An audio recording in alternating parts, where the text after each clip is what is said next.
போரின் நடுவிலே 234 தொகுதியிலும் விஜயினுடைய தாவேகா தோல்வி அடைகிறது.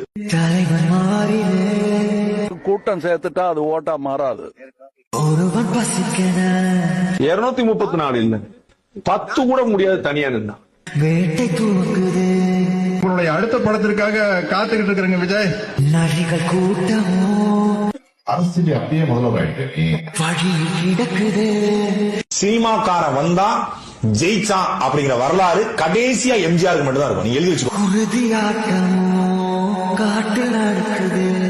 ரெண்டு நிறுவனம் என்ன சொல்லுது, அவர் தான் முதலமைச்சர். இப்ப இது எவ்வளவு பெரிய காமெடின்னு மக்களுக்கு தெரிஞ்சிச்சு. வாடைகள் 100 வந்து போதவில்லையே. உன் பேரையே முழுசா உன்னால சொல்ல முடியாது. சொன்னா பாதி பேர் ஓட்டு போட மாட்டான். சி ஜோசப் விஜய் எனும் நான்